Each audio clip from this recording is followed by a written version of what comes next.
All right, I'm sure we're going to still have people trickling in as we get started here, but I do want to give plenty of time for us to hear from our amazing speakers today. So I'm going to kick things off. Welcome, everyone. My name is Haley Fortune. I am on the marketing team here at Mantra Health and head up all things events and webinars. So I'm so excited to welcome you to our discussion today, the success of coaching student support outside of therapy, with our three amazing speakers today. Just to kind of set the scene for our agenda today, today's discussion will be about an hour long. We'll start with some introductions from our speakers. Then we will jump into just a 5 or 6 minute presentation from Cole on the Mantra side, a little bit to set the scene about coaching and Mantra's coaching program. Then the bulk of our discussion today is going to be a lovely fireside chat with Emily and Julie, who you'll hear from in just a minute. And then we will leave about 15 minutes at the end for a Q&A with all of you. So with that said, as you can see, we have the chat feature turned on today. So if you want to chat with your fellow attendees in there, absolutely keep the discussion going. But if you have questions for our speakers as they come to you, feel free to add them to the Zoom Q&A function, and we will get to those at the end of the discussion. So don't feel like you have to wait until the Q&A starts to start asking questions. Feel free to throw them in there as they come to you, and we'll jump into those at the end. And then just one more little housekeeping thing for me. When you leave the Zoom at the end of the presentation, there will just be a short survey available for you. This just helps us here at Mantra to plan our future events. And we really, really take that feedback to heart when we plan what we're talking about for this community. So please take 1 minute at the end to fill that out for us. Let us know what you thought of today and what you'd like to see in the future. And with that said, I'm going to have our panelists go ahead and introduce themselves. We'll just go around the horn real quick and give us a little bit about their background and why they're here today with us. So Cole, let's start with you. Yeah, hi everyone, I'm Cole. I am the principal coach here at Mantra Health, and also a national board certified health and wellness coach with a little over 6 years of digital health coaching experience. For the past 2 years, I've been working as a principal coach, just supporting students with their emotional wellness and their executive functioning goals. And I would say that being able to work with students is truly a gift. So I'm really excited about our conversation today. Amazing. Julie, I'm going to pass it over to you to say hello. Yeah, thanks for having me here today. I'm excited to be here. My name's Julie Bradley. I am the Associate Director at the University of Kentucky's Integrated Success Coaching Program. I've been at UK for almost 9 years now, and I helped create and found the international our coaching program here. We have an accredited International Coaching Federation training, and all of our professional coaches are certified through the International Coaching Federation. Our program is designed to be holistic coaching program, covers all things that impact college life. And then we also offer a training program to our faculty, staff, and student leaders to help cultivate a campus-wide coaching culture, which we hope really ensures comprehensive coaching support across our students' academic journeys. Thanks, Julie. Emily, I'm going to pass it over to you. Good afternoon, everybody. I'm Emily Racklaw. I'm the director of our neurodiversity support program at Marquette University. It's called On Your Mark. I did not come up with that catchy name. Someone else did. So we provide wraparound support for neurodivergent students on campus through executive functioning coaching, mental health counseling, as well as peer mentoring and other additional supports. I think we'll talk a little bit about that more later. Our campus also has coaching available for students or any student, whether they're in my program or not. I've been in education, the field of education for almost 20 years. I'm old. And I've been in this role as a director of the program for the last 5 years. And I'm the founding director. So I'm really excited to talk about what I love to do.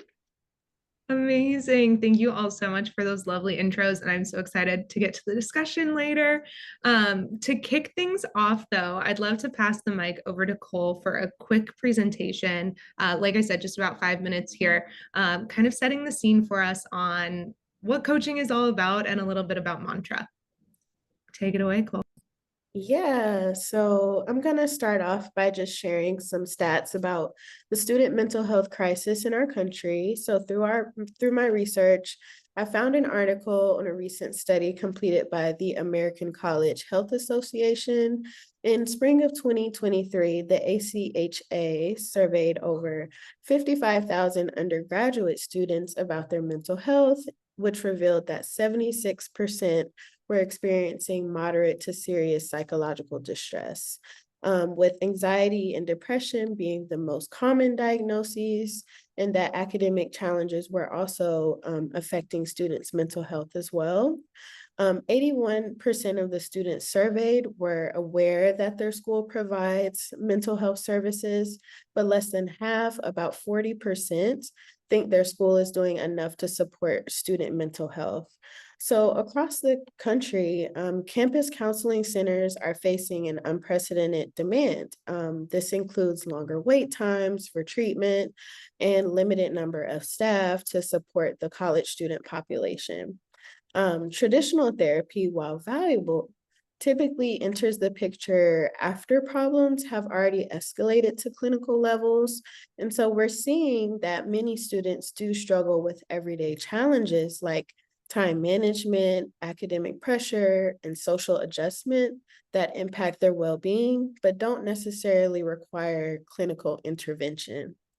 So despite the progress in mental health awareness, also stigma remains a significant barrier, causing many students to postpone seeking help until their problems become more severe, when an earlier intervention could have been really effective.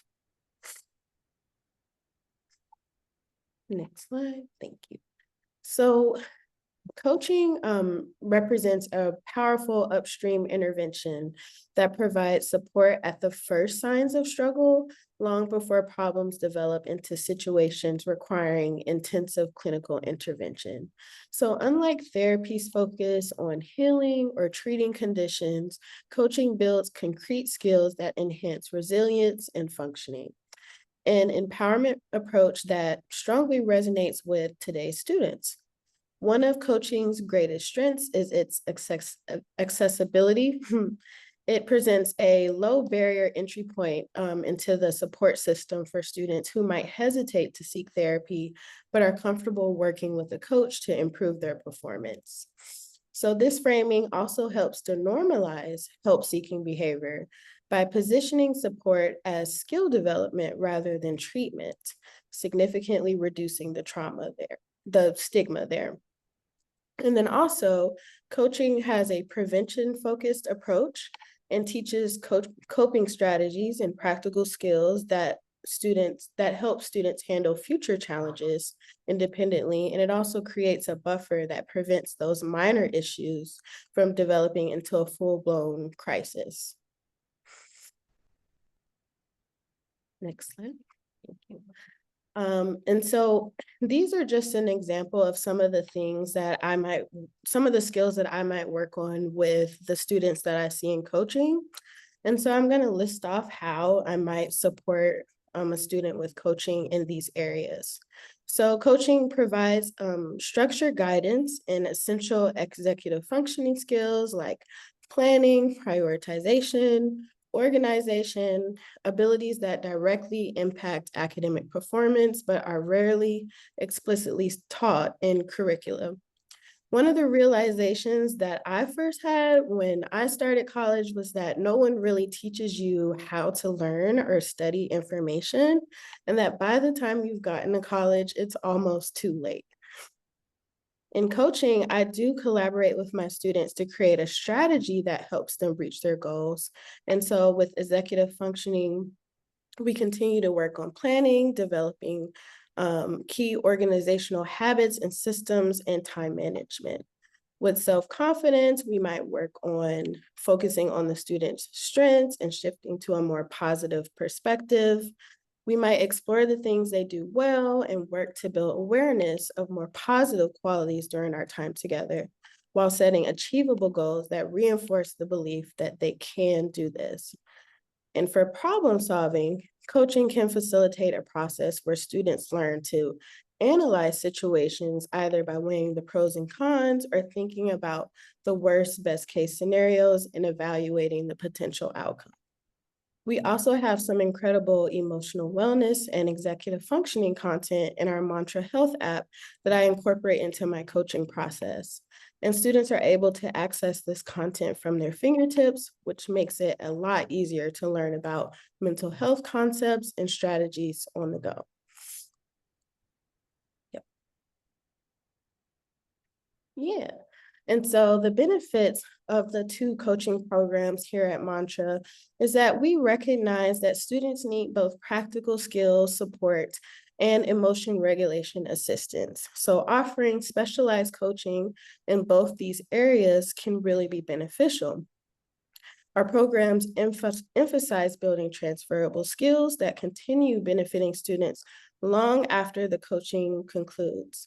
And I've had students say that to me, that they're learning skills that they can use year after year during their college experience. And so with our emotional wellness coaching program, this content was kind of like the first edition of our coaching offering, with an emphasis on learning DBT skills, which is really great for emotional regulation, and supporting students while they experience different like interpersonal challenges, challenges with relationships and communication, self-care, all those different things. And then in 2024, we expanded our coaching program to include the executive functioning support to a select group of partner colleges. So the EF pathway, as we like to call it, focuses on practical skills for academic success, like planning, organization, time management, and adaptive thinking. Awesome. So if you're thinking about integrating coaching into your campus's mental health care system, you might first take a look at the current state of your campus wellness or counseling center. So explore what's in demand and what needs are not being met. You can even take a data-driven approach by tracking counseling center wait times, academic performance patterns, and retention rates, which we'll get into a little bit later, just to identify specific gaps that coaching could address.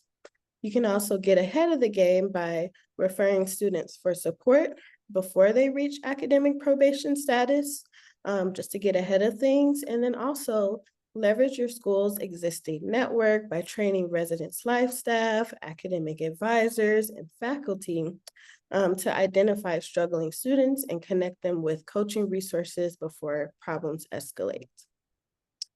And that's it for me. Amazing. Thank you so much, Cole. All right, I'm going to stop sharing screen now because we are going to jump into the bulk of our discussion with Emily and Julie. So I'm going to pass it over to Cole to moderate and walk us through some amazing discussion questions. But I already see questions coming in from the audience into the Q&A, so keep adding those in as they come to you, and we will get to those at the end of the call. Take it away, Cole. Sweet, thank you. And Emily and Julie, I'm so excited to have this conversation with you. So looking forward to, hearing more about your work. And we'll start it off with, could you both please summarize your campus's coaching program? I'll just kind of I'll start with you, Emily. Cool. So like I said earlier, we have kind of two things going on. The first one is in our academic resource center, we have academic coaching available for students. And that's actually built into our first year curriculum course for the College of Arts and Sciences at Marquette. It's also mandatory for students who are on probation. And it has students being proactive as well. And they have like a 3-part curriculum they follow that addresses executive functioning, as well as just overall like financial things and thinking about planning past college. I'm going to be completely honest that because that is not the program I run, I don't want to misspeak and misrepresent anything that they do. So what we do at On Your Mark is we provide individualized support that's designed to grow with students from the time they transition into Marquette into the world of work. So we involve mental health counseling as well as peer mentorship, career development, and executive functioning coaching. Our students have set appointments that they meet with us every single week to reduce a lot of that cognitive load that can slip people up when they have to make appointments or figuring out, oh, do I have to come back? We're designed to really think about executive functioning and as like a larger concept of not just what's happening in college, but how are you taking those skills and transferring them into the world of work and beyond. People don't realize college is really just 4 long years of transitioning. So we want to make sure people are using executive functioning as a vehicle with academics to plan for their future. Thank you. I really love that you said wanting to use that as a vehicle to kind of transition them into their lives. And I think that's amazing to kind of look at executive functioning as not just like, focusing on school, but this is also something that people, have challenges with in their everyday life. How can we transition that? So thank you for bringing that up. And Julie, why don't you share more about your campus's coaching program as well?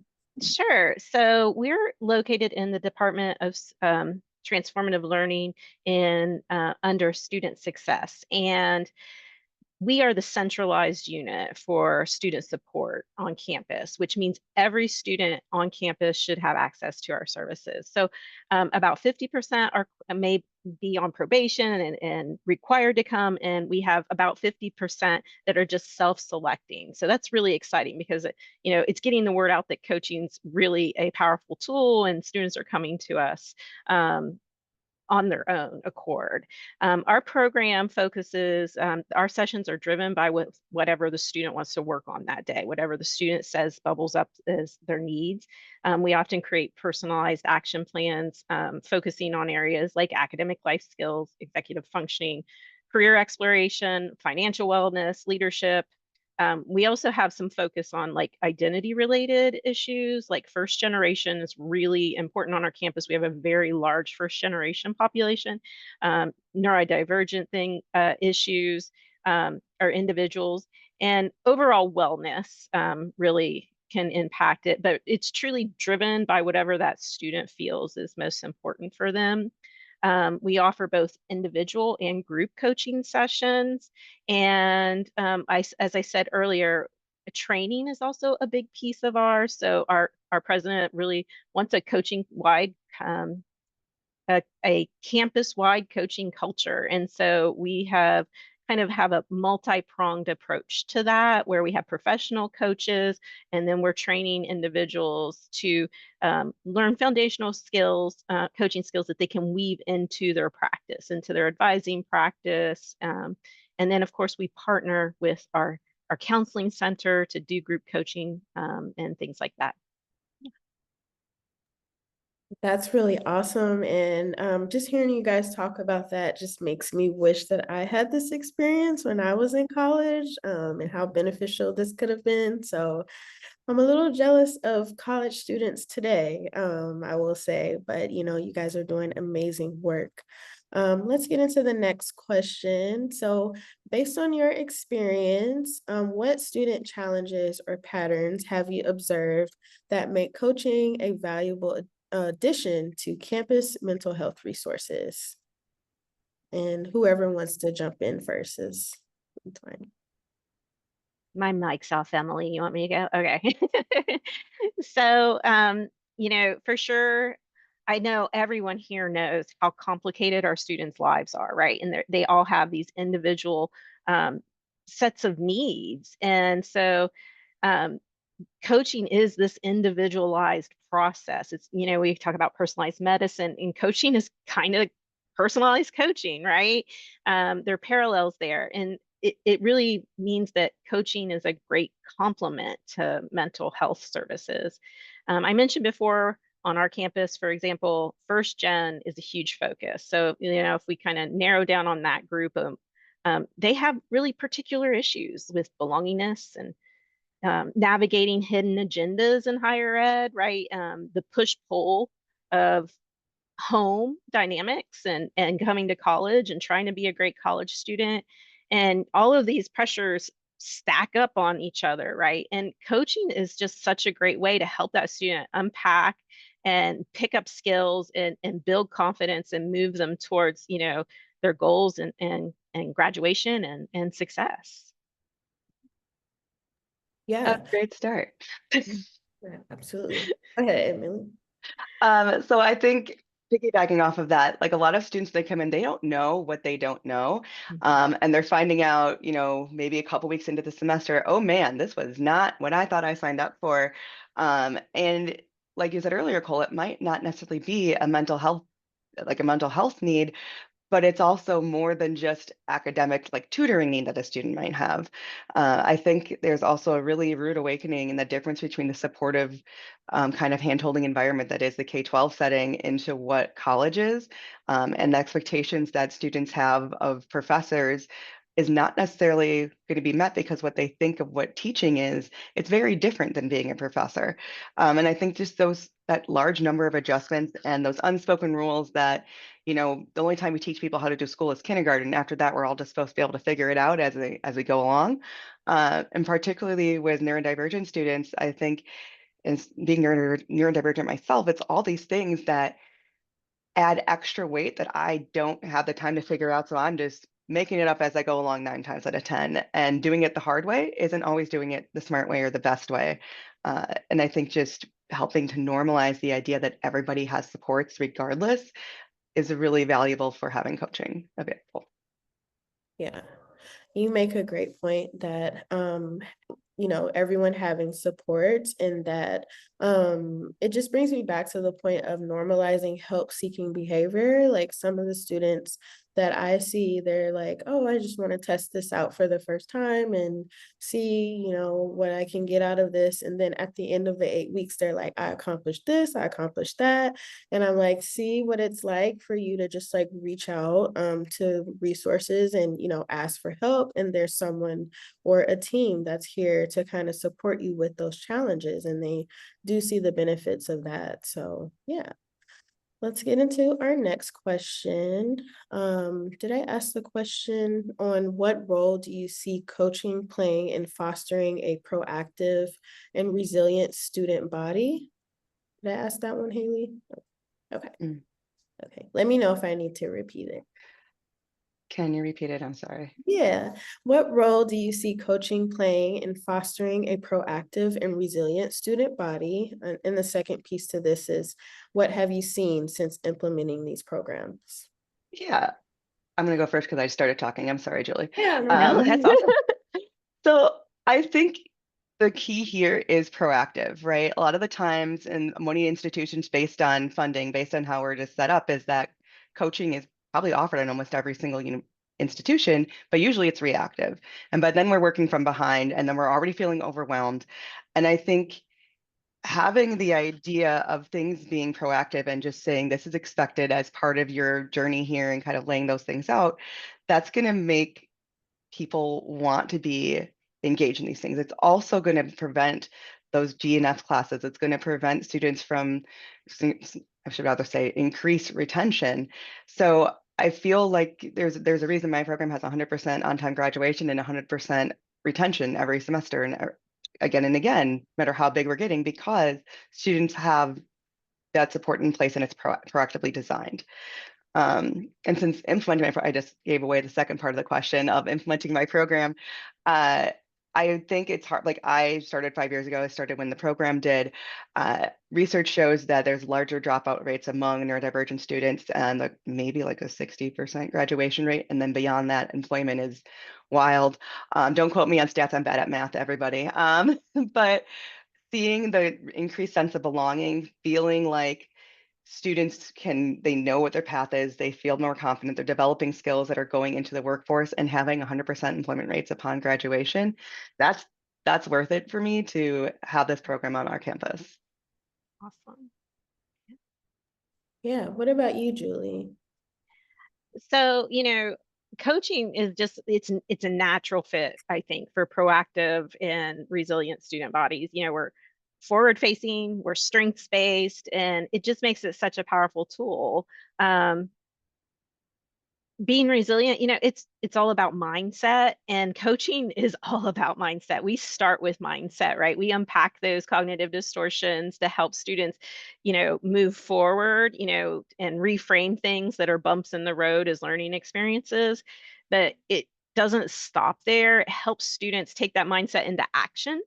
And, from that standpoint, I think it really plays a critical role in building those things. And we're a retention based program, and our data shows that if you're on probation, we're the difference between you getting off probation and staying on probation. And we've published that data if you want to read about it. It's in the Journal of Appreciative Education. You know nothing stands out more when you can show your administrator, hey, look what just happened because of this coaching intervention. So yeah. Did I answer your question? I'm not sure if I hit all the points now. Yeah, no, you did answer the question, and you just make a really great point. I'm so glad that you highlighted that there, that coaching is the difference in some cases, between like a student being successful during their college experience, or, having a little bit more of challenges, and, that we're there to, help them move forward.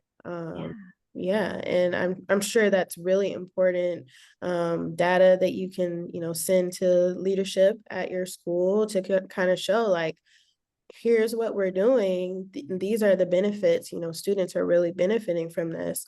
And it's not just them, staying in school or graduating. It's transferable skills that go into the workforce, or just life skills as well. Like, we don't get a book on how to do life, but I like to think that coaching sometimes is a little bit of a guide. Kind of, I don't want to say like I know it all, as the coach, but we're there to kind of walk side by side with our students and just kind of help them on this journey and say, hey, look, like, we're here to support you. So really, just really amazing. I'll go into the next question. Cole, I'm sorry, can I add one more thing? Because my brain went up. Julie said something about like when people like aren't doing well, or they like stumble and things like that. And I really come back to the dignity of failure and building resilience through talking about the dignity of failure, and that if you're not failing, you're not learning. So sorry, that would have been much more profound. It's not win or lose, it's win or learn, right? So coaching loves our little, like, I don't know, analogies or metaphors. I don't know. I love that, Emily. Yeah, that's amazing. And there is dignity in failure, and sometimes coaching can be like that supportive, like, I don't want to say friend, but that supportive person that's just like, hey, like, this is a challenge that you're going through. This is normal, for college students, normalizing the challenge and saying, we can get through this, and building resilience and building like a growth mindset is just amazing. So, I love that you brought that up, Emily. Yeah. So from your perspective, what are some of the key skills students develop through coaching, and how does that translate to better academic and personal success? And we kind of touched on this a little bit. Yeah, Cole, and I know Emily's going to agree with me. What skills don't coaching touch, or like right? It's tough. It's tough to like narrow down, like, what are my two best hits here, the greatest hits. But I do think executive functioning is really a big theme in this conversation, and it absolutely is right up there. And it's just such a huge gap that you're hearing over and over again, that our new students that are coming in, they don't have those executive functioning skills that they need. And then I would say the other thing is self-efficacy, like, and just that self-belief that they can do college and do it well, and the way I think about this is how students talk about it. I think it translates into the word confidence, right? We have feedback survey after feedback survey that says, coaching shifted my confidence, not just like academically, but it spilled over into the rest of their lives. And so I would say those are my two favorites: self-efficacy and executive functioning. Yeah, definitely. Yeah, and I'll just jump onto what Julie, before we started this call, we were talking about how that shift of ownership when it comes to learning and their lives. And, when students are coming into college initially, it's kind of like, oh, learning is something that happens to me. And through coaching and programs like mine, it becomes learning is something that I'm actively engaged in. And that shift in responsibility and that shift in ownership is my favorite. I don't really know if that's a learning thing. That's one of my favorite outcomes to see, as well as like what you said. Yeah. Isn't it always amazing when you can kind of see that light bulb switch like go off in the student's head and you're like, it's working. It's working. Isn't that always just like just a gratifying moment? And it's just amazing to just kind of witness them like eventually shift from like maybe having a more negative perspective to at least a neutral perspective to at least a positive perspective, like, hey, I can do this, or I can at least like ask for help, if I don't know something. And I'm sure you guys can talk a little bit more about this, but like I just wanted to just randomly ask, like, what's the point of contact like for students in your program? Like, do they get to email you often, or do you have like a text number that you text the students back on and they kind of like hit you guys up for questions? Like, how does that work? Emily, you want to go first? Sure. So since my program is kind of like structured and students like willingly apply and get into it, our students have standing weekly appointments. They interface with our office about 3 hours a week. Throughout whatever time. They have access to their coach via email. They also, some of our coaches have we use Microsoft Teams at our institution, and they have like a Teams that can kind of go back and forth and ping each other. So they kind of, I'm not going to say like on-demand support, but it's like, oh, hey, my plan that I was supposed to execute is not going well. Can I come in again? That kind of thing can happen. We are very unfortunate because of the size of our program right now, serving only 63 students right now, probably 80 plus next fall, that we are able to have a really hands-on, both proactive and reactive when necessary response. Yeah. Gotcha. What about you, Julie? Yeah. When I did my coach training, there wasn't a whole lot of how to work with higher ed coach trainings out in the world. And that's kind of why we ended up creating the UK model that we have and getting an accredited. And part of that framework is really embedded. What are we doing before they get here to have that? And what are we doing in between those appointments? And our data actually shows that it's about 3 appointments is the sweet spot to have the most impact. And then it kind of levels off after that. And that doesn't mean every student doesn't need more appointments, but it really, we try to make it a case by case, how often they come. And we have texting numbers. We tell them we're not your 911, but hey, if you got a question, you text me and I will help you figure this out. In between, we email and back and forth. So it really is like I can pull texting conversations that are whole coaching conversations through text. So we really do try to keep that process up, because as all of you know, if you're going to impact and change behavior, you need to have that reinforcement as close to that behavior as possible. And so that we spend a lot of time trying to think about how we can connect in between appointments. And Julie, I'll say for students who aren't in my program, who are accessing our coaching program on campus, they also, I would agree with the research saying the 3-session Right model. there. Yeah. Yeah, I don't know if anybody else has seen that or not. That's just here.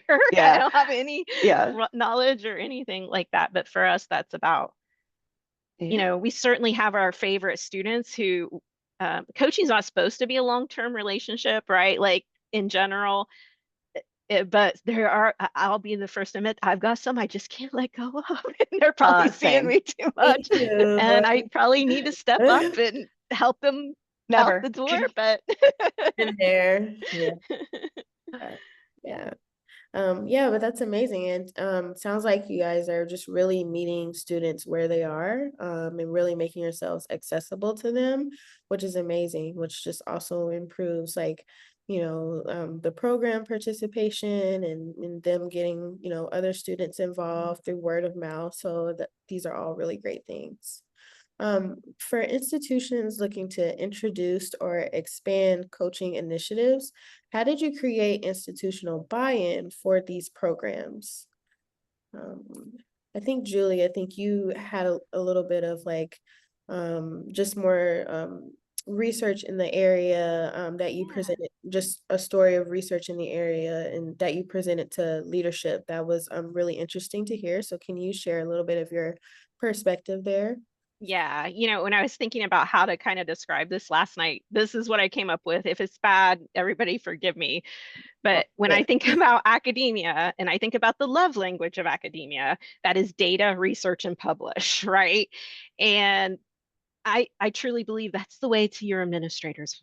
And even if you're not the one doing it, you need to pull that information, right? And so for me, even though I'm a staff member, I'm not a faculty member, it's not really in my job description to do that. I try to do as much research and publication on my program as possible. I partner with faculty. I just published a paper yesterday in the Educational Science Journal on coaching and teaching students to coach each other. And depending on what your role is, this might be hard at your institution. I don't you got to do what it works best for you. But feel free to pull any of my journal articles that I published and show them to your boss. And when I first started, there just wasn't a lot of data out there on coaching in higher ed. And now it's taking off. There is a lot out there. So jump in there um, and change lives in measurable ways. That's our hashtag and our thing. So yeah, data, data, data. That's amazing. I'd love to read some of your articles as well, so I'm definitely going to check that out as well.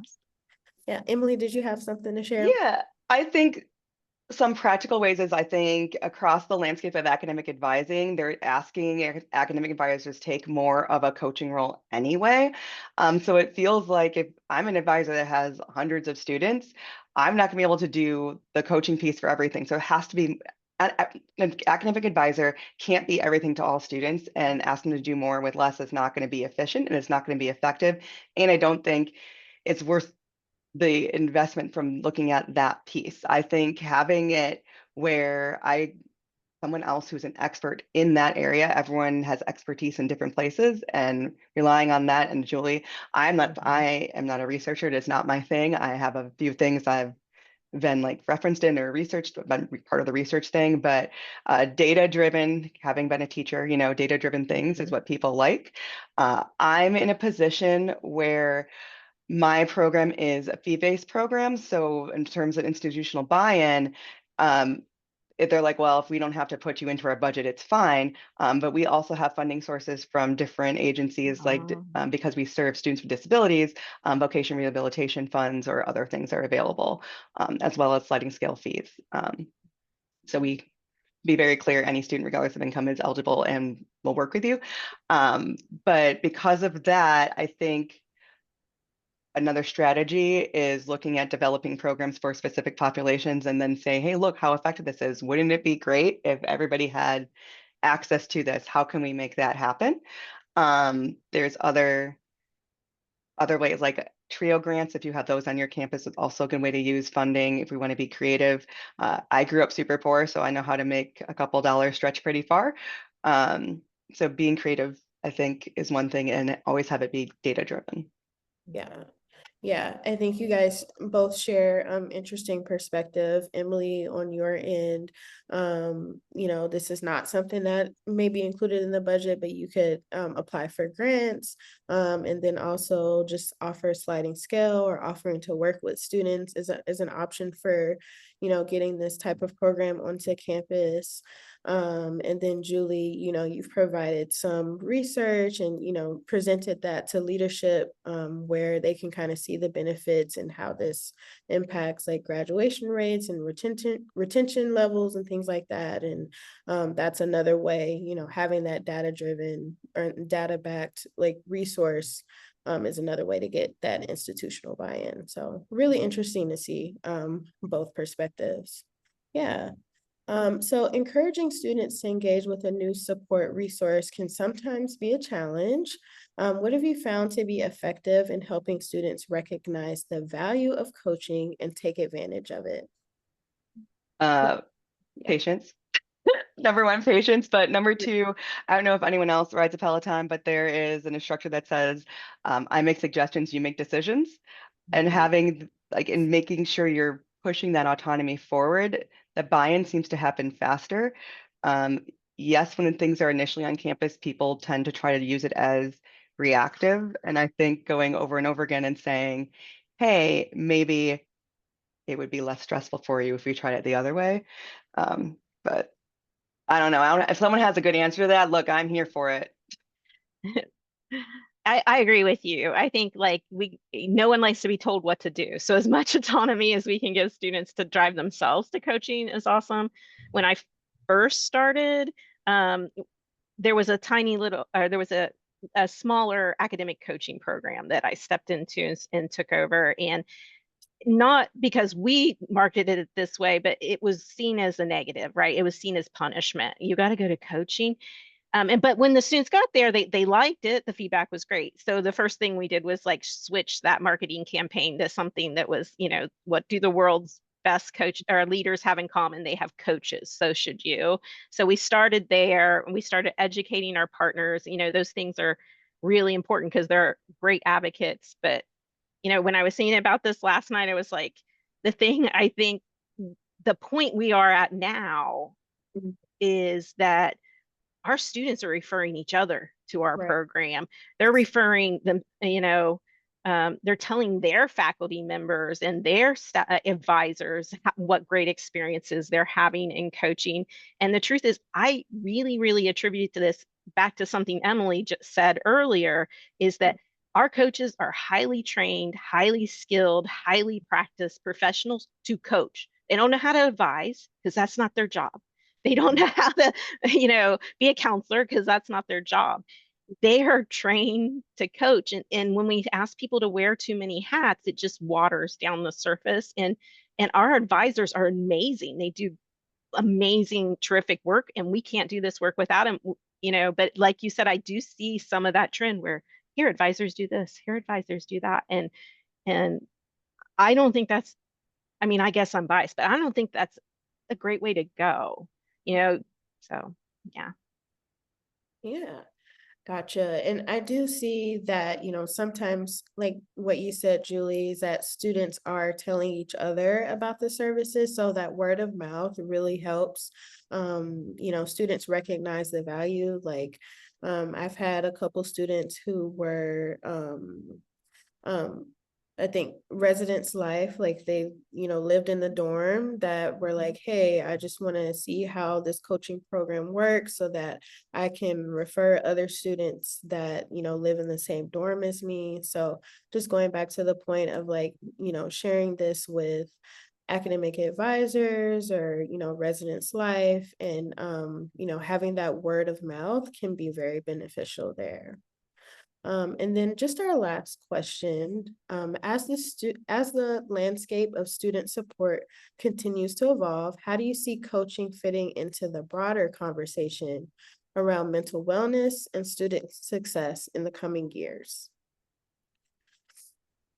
Go ahead, Julie. I didn't do a great job of preparing for this one, so I'm gonna let and then say ditto. I told everybody, I was like, I'm trying to prepare and write things down. And I'm probably I'm a preparer, I guess. But this one's probably pretty simple, right? Like it's just going to grow, right? It's a great tool to add to a toolkit that exists. And the broader our tools, the better we meet student, our diverse population of students' needs. And the possibilities, not just for one or the other, there's partnerships there and things to evolve that probably we haven't even thought of yet. So I think it's exciting. That's Yeah. yeah. I mean, in short, I think when people feel competent, they feel more ready to take on any challenges. They feel more resilient. They feel awesome. And I think that's not really professional, whatever. But ADHD at work, Yeah. here we are. But the idea of building competence for people to see themselves as competent individuals, we're going to see more success beyond just the classroom, beyond their time here, Mhm. and or whatever your institution is. And when they're in the world of work, they're going to sing the praises of your university, and goes back to, hey, what's it all about? Retention, recruitment, enrollment. Mhm. Yeah. Well, that is the end of our discussion questions. And I just want to thank you guys for giving such amazing answers and letting us into, your career and the work that you all do. It's really great and amazing work. And I'm just so happy to have been able to connect with y'all on this. It's been awesome. All right, I'm Thank you. stealing the mic back over from Cole because I've been fielding just so many amazing questions from everyone. Like I said, we have about 14 minutes left, so we'll try to get through as many of these as we can. But let's get kicking. I think something that we're getting a couple of times in the chat and in the Q&A is, can you provide a few examples of what are considered coaching tools and resources or techniques that you offer to students? I've heard a lot about support for utilizing coaching, but would love to hear more about what the specific coaches utilize for students. And then we got this again of like, what are some basic coaching skills advisors could provide if they wanted to start utilizing coaching strategies to help potentially point to the data to help build a coaching program or have those conversations with their students? Yeah, my program is kind of built to do that. If it's okay, Emily, is to jump in. Okay. So when the data started coming out about coaching, everybody wanted to be a coach because look, it was really exciting, like to see all of these impacts. But like I said earlier, too many hats, it doesn't make sense. You've got this full-time job to do over here, and now we're going to ask you to coach too. And so that's when our team stepped back and we took a look at like what foundational coaching skills can we give our faculty and staff and student leaders that they could weave into their mentoring skills, weave into um, their practice with students that isn't coaching, but it's taking from here and there. And the things that are in that training are strategies on how to listen like a coach. Coaches listen in a different way than most people do, above and beyond active learning strategies that, at least from my background as an educator, those are the kinds of things that that I learned, these active learning. But then there's this whole other layer that we learn to do. And then we have how to question like a coach. And I will be the first to admit, as an educator, I thought I was really good at that until I had to start doing all my mentor coach training and watching myself video after video think, when did I just take control of that conversation? Oh my gosh, like, it really was eye-opening when I started to go through my training, and I really thought I was really good at it before I started. So the questioning skills, and then we zero in. We know that I've talked about first generation students. We zero in on cognitive distortion in a forward facing way. Like, what are those mindsets that are really common that show up, and we don't know who they're going to show up with, that get in the way of student success? And then we provide them some really basic coaching tools to help combat those cognitive distortions that are getting in the way in that moment when they're having those conversations with students. And so those are the three things that we landed on, and those are the kinds of tools that we provide our faculty, staff, and student leaders to help with that process to weave into their practices. Okay, great answer. Something I think about, I work more closely with faculty, and something that I really talk about, and I think I told you about this, Haley, and told me first talked about, was the idea of tilting instruction, to kind of build those pieces into curriculum, build those pieces in as instructors, so that's kind of making that hidden curriculum more present. So you are kind of building in those pieces of coaching. Sorry, there's like stuff going on in the background. So yeah, sorry, Julie had a better answer than I did. I just wanted to throw out the resource of tilt, of Yeah, I love transparency that. and learning Yeah. and teaching. I'm sharing that link in the chat that you shared with me. This is kind of a great resource for you all to check out. Cole, did you have anything on that topic? Yeah, so some of the skills that I work with students are really just building mindfulness and DBT skills. Our coaching program kind of expanded from our DBT and self-care content. So we feel like that is a really great way, having them learn about Dear Man and interpersonal effectiveness, please skills, different things like that has shown, to be really beneficial to my students. Also helping them, develop interpersonal skills. We do have some, in a way, tracks that we kind of like categorize some of the challenges into, which makes it a little bit easier for me to find different resources that I need to support my students. Another thing is building awareness of emotions and then also exploring like cognitive distortions. That's another really big thing, like helping them understand their thinking. And sometimes I will ask them like, how do you know that that's true? Like just kind of question them there. And then another thing is I like to frame my coaching as like a chance to experiment, like let's just experiment over these like next 8 to 12 weeks, like as a low stakes way to kind of get them interested in trying something new, trying a different approach, and not really letting that fear like overwhelm them. So that has been really insightful to see like in my coaching practice. Yeah, absolutely. I'm sure you all noticed Emily had to jump because she's working and had to go help a student. So no worries on that one. If there are any questions you all have specifically for her, I'm happy to shoot them over to her via email after. But we're going to keep going for this last couple minutes just with Julie and Cole. This is a great question. I think that Cole and Julie, you probably both have different answers. Obviously, Cole coming from the Mantra Health perspective on this, but how does coaching and mental health work together at your school? How does mental health counseling refer students to coaching? I envision coaching services embedded in our office. So kind of talking about that relationship between the counseling center and these coaching programs. Yeah. You want to go first, Cole? Go, you go, Cole. Yeah. I'll go. So ours is a little bit different because we are a tech company and we kind of offer these concierge style support services. We have a really unique way of presenting things to our partner colleges and just kind of being that additional support, like for their counseling center, and just like their wellness center as a resource. We do have therapists that students can see and work with, at any given time if they're enrolled, if they're one of our partner colleges. But for coaching, we don't allow students to do therapy and coaching at the same time just because we're not on the campus with them.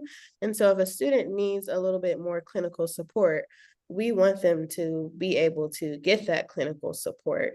Go ahead and do therapy, take care of that. And then when you feel a little bit more stable, things have kind of calmed down, you can certainly like work with us in coaching and get that additional support that you need. I also like to have a solution-driven approach to working with students as well, that I think is really beneficial in helping them, shift from here's where I am now to like action. So like, what are some action steps that we can work on to help you get closer to your goal? And that's kind of how we do things here at Mantra. Well, I would say on our campus, they're very complementary. Some students go to therapy and coaching, they get different things from it. And in the bigger picture of how they work together, like our mental health wellness team and coaching, we partner to do things. I think I've already given like the example of our group coaching, like we're partnering to do test anxiety group coaching for students. And we're talking about a mindfulness one together. And so like there's opportunities there to work together. But I don't know if other folks are doing this on other campuses, but ours is really like we have a single point of entry in some ways. So if you are worried about a student, the student can refer themselves through our Get Help system. They can refer another student, a parent could refer a student, faculty, staff. And then they meet with a case manager, and that case manager figures out where's the best spot for this student. Do they need to go to therapy, with coaching, both? Do they need some other resource? And that way we can more efficiently use our resources and hopefully get the student to the right resource right off the bat. So I hope that answers the question. I might have gone on a tangent, and I apologize for that. No, An hour is a long time to focus, Haley. I know it is. I was before we started, I was like, the thing is, it's going to feel like a lot, but also it's going to zip by so Yeah. fast at time, which we are coming up on our like last 4 minutes here. So let me give my housekeeping and then we'll do one final question. So I just want to let everybody know if they have to hop, that we will be sending out the event recording as well as the deck from this event to everyone that registered, whether they attended or not. So if you have colleagues that signed up but couldn't join us, no worries, we'll send that out to them. I'm also, Julie, going to bug you to get the link for that article because everyone's asking. Which one? I know. I'm like Google. I'll send a couple your way. Perfect. So I'll send that out afterwards as well. And then as you jump, if you have just 1 minute to fill out that post-event survey, that just helps us plan these amazing events in the future and make sure that we're doing things that are going to be informative for this audience. So now I'm like, oh, I have to pick one last question. This is a good one. How do you keep staff well informed on best practices as times and culture changes? On our team, mentor coaching and training is really important. We do a ton of it. Like it's just built into our curriculum, and we do even as professional coaches still record a lot of sessions and sit with each other and work through those sessions to see how we can improve. There's no perfect coaching session. We can always get better. Yeah, absolutely. Cole, anything from the mantra side? Yeah, I would say that we're in such an early stage at our startup that, we are excited for the growth in this area. Right now we're just a small team of 3, so, it's very, very close knit. But I would say that continuing education is really important and something that, my manager really encourages and we have support from at the company. And then all of our coaches are just, really, well educated and just well supported, I would say.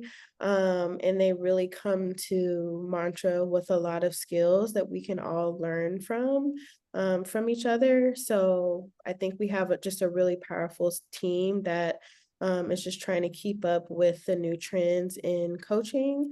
And we're just so excited for growth in this area because it's only been a couple of years that we've had our coaching program around. So still very new, still in the early stages here, but excited to see where we go. Yeah. And then I have to ask one more just because I keep getting it. Is for those who are interested in becoming coaches, you do just like a quick rapid fire, like how should they go about getting certified and that type of thing? Mm-hmm. Yeah. I always recommend to look for a training that's accredited by the International Coaching Federation. It's just the gold standard in coaching, and to pursue that certification. And that is what I would look for. Mm-hmm. Yeah, along with Julie said, look for an accredited training. I am accredited by a different board, the National Board of Health and Wellness Coaching, and you can just find their information by just doing a quick search on Google and looking up the accredited programs. Once you complete any of those programs, you do about 50 face-to-face hours, and then you sit for your board exam, and then you just continue to get experience and grow along the way. So yeah, it's a really exciting career field, I will say. Yeah, absolutely. And I posted this in the chat, but you can also let us know in that survey if your campus is looking to develop one of these programs and wants to reach out to Mantra about bringing our coaching program as well as our expanded clinical care onto your campus, please let us know. And that's 3 o'clock. So thank you everyone one more time for attending. Big thank you to Julie. Thank you to Cole. I think this was a really great event, and I hope everyone has a lovely end of their Thursday and a great weekend. Yeah, thank thank you, you. Julie. Thank Bye, you, y'all. Renee. Thanks I- again. I'm gonna jump off. I gotta go to my 3 o'clock. So. Okay.